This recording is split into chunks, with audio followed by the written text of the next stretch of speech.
Deux chemins divergeaient à l'orée d'un bois, et moi, j'ai choisi le moins emprunté, celui que personne ne prend, et c'est ce choix qui a fait toute la différence. Robert Frost, La route non prise. Ainsi commence le best-seller de Robert Kiyosaki, le livre Père riche, Père pauvre. Robert Kiyosaki, c'est un investisseur américain, homme d'affaires et conférencier, et ses livres se sont vendus dans le monde à plus de 26 millions d'exemplaires. Oui, vous m'avez bien entendu, 26 millions d'exemplaires. Pour connaître un tel succès, il faut avoir quelques bonnes idées. Alors justement, quelles sont-elles ces idées? Première idée, si vous travaillez pour l'argent, vous ne serez jamais riche. L'une des leçons les plus importantes du livre est de comprendre comment utiliser au mieux son esprit et son temps pour atteindre le bien-être financier. La différence entre un candidat à la richesse et un candidat à la pauvreté, sa capacité à se poser les bonnes questions pour résoudre ses problèmes. Le salariat, par exemple, c'est une solution de court terme. Il me faut un salaire pour manger à la fin du mois. À un problème de long terme, vais-je devoir travailler toute ma vie de 9h à 19h, 5 jours sur 7, dans l'espoir d'une retraite improbable. Comme le dit Kiyosaki, un esclave même payé une fortune reste un esclave. Selon lui, la voie royale pour gagner son indépendance financière, c'est la création d'entreprise. Pourquoi ? Parce que c'est un projet qui vous met dans les bonnes dispositions pour apprendre chaque jour quelque chose de nouveau. Et même si vous êtes encore salarié, votre véritable motivation au travail, vous la trouvez dans la recherche de l'apprentissage permanent et dans les leçons que vous tirez de vos expériences. Travailler pour l'argent n'a aucun sens. Ce qui importe, ce sont les compétences que vous développez et dont vous vous servez un jour ou l'autre pour vous mettre à votre compte et en tirer ainsi le maximum. Deuxième idée, les riches deviennent de plus en plus riches parce qu'ils ont compris la différence entre un actif et un passif. Le système éducatif ne tient pas compte de l'éducation financière. Son objectif, c'est de vous permettre de trouver votre place au sein de la société de consommation.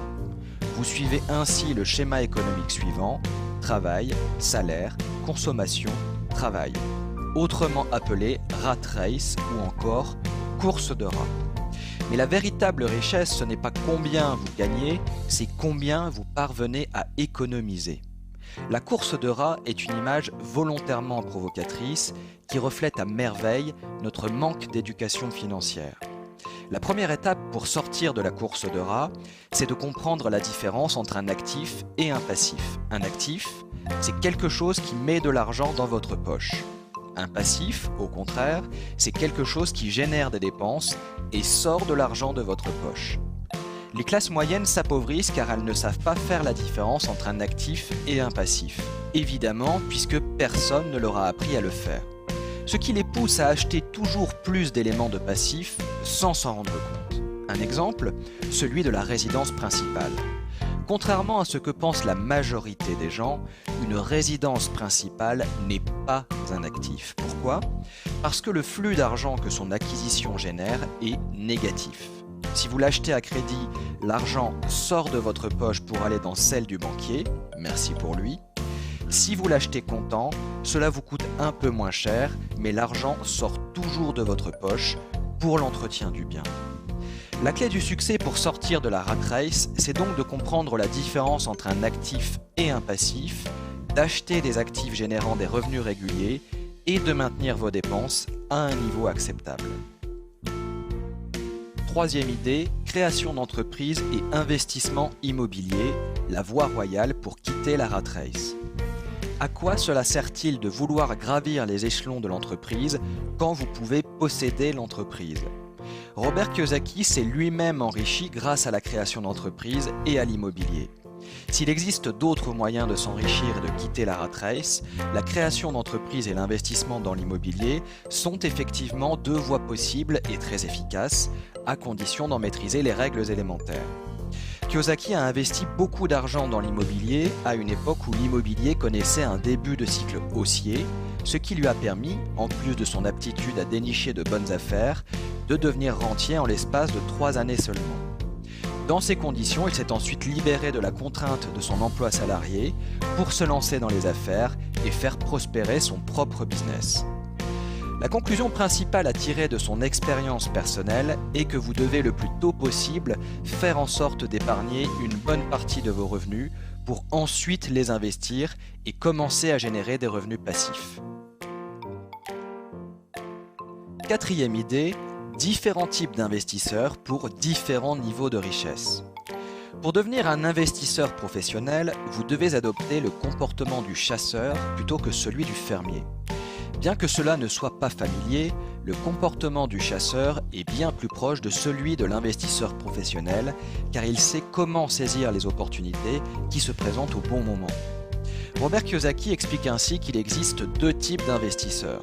Ceux qui achètent des packages d'investissement, des consommateurs de produits financiers, et ceux qui s'occupent de leurs propres investissements. Les investisseurs professionnels sont ceux qui savent véritablement comment s'enrichir et développent des compétences dans des domaines tels que l'identification d'opportunités, la levée de fonds et le management. Pour s'enrichir, un investisseur professionnel a appris à déceler la véritable valeur d'une entreprise, sa prise de risque est à la hauteur du rendement espéré et il a développé ses compétences financières et émotionnelles pour agir en connaissance de cause. Cinquième idée, n'attendez plus, agissez pour gagner votre indépendance financière. Les 5 obstacles majeurs de l'indépendance financière sont les suivants: la peur, le cynisme, la paresse, les mauvaises habitudes et l'arrogance. Pour ne pas se laisser piéger, Robert Kiyosaki livre les 8 étapes clés de son plan d'action. Étape numéro 1, faire un bilan de sa situation actuelle. Étape numéro 2, être toujours à la recherche de nouvelles idées. Étape numéro 3, agir et s'inspirer des personnes qui vous ont précédé sur le chemin de la réussite. Étape numéro 4, se former en permanence et apprendre de nouvelles choses. Étape numéro 5, être proactif. Étape numéro 6, se promener dans son quartier pour surveiller les petites annonces immobilières. Étape numéro 7, voir grand. Étape numéro 8, apprendre de l'histoire. La liberté financière est un objectif de vie qui vous enrichira au sens propre comme au sens figuré. Prêt à relever le défi ?